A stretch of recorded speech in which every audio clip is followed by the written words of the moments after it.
Welcome to IESBA Focus. I'm Dave Johnson here with Channa Wijesinghe. Channa is IESBA's Vice Chair. Channa, tell us a little bit about the Firm Culture and Governance Project. Thanks, David. It's good to be here. So the Firm Culture and Governance Project, it was kicked off in December 2023. The genesis of it was when IESBA went out to consult on its strategic work plan for 2024-2027. We got stakeholder feedback about ethical lapses happening in firms, and it was a regular occurrence from UK, US, South Africa, Australia, China. So it was happening in different parts of the world. And stakeholders told IESBA to have a look at it and what can be done with regard to it. And as normally the process for IESBA, initially we created a working group during 2024.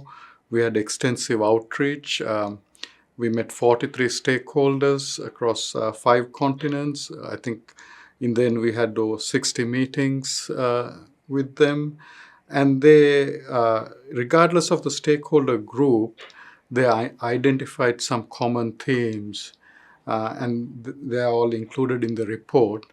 And this resulted in IESBA determining in December 2024 to create a project with 2 work streams, one on the standard development and another one on non-authoritative material, or NAM as we call it. When you talk about stakeholder outreach, is that stakeholder outreach done, or is that continue on through your process?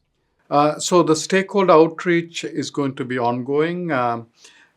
We have planned for 6 global roundtables to gather further information, 4 of them in person, 2 virtual. So that will happen across March and April, and that will inform the board's standard development and the non-authoritative material development process.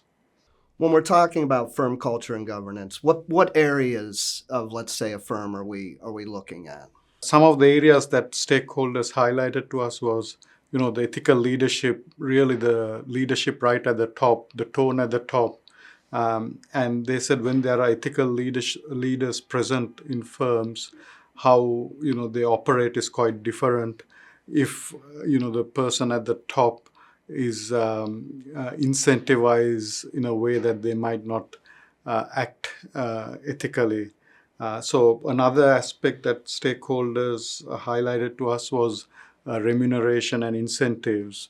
So some regulators said that if the incentives are not structured properly, then and if it's always growth, then that's what they will go after. So you need to have your remuneration structures in a way that there's also qualitative characteristics built in. And some firms told us that in their case, if you score poorly in qualitative characteristics, then that affects your whole incentive.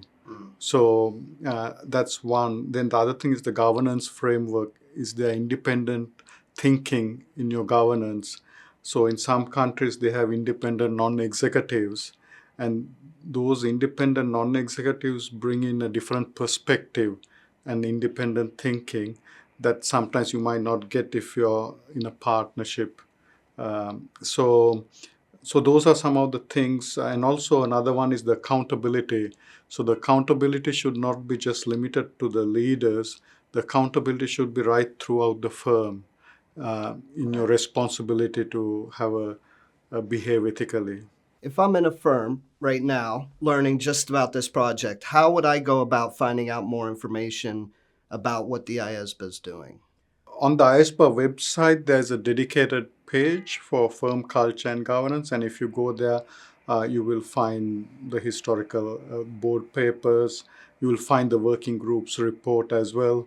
And you'll find information about the upcoming roundtables and how you can engage with IESBA. I think the staff contact details are also there. So if you want to be engaged, that's where you should go. Thanks, Channa.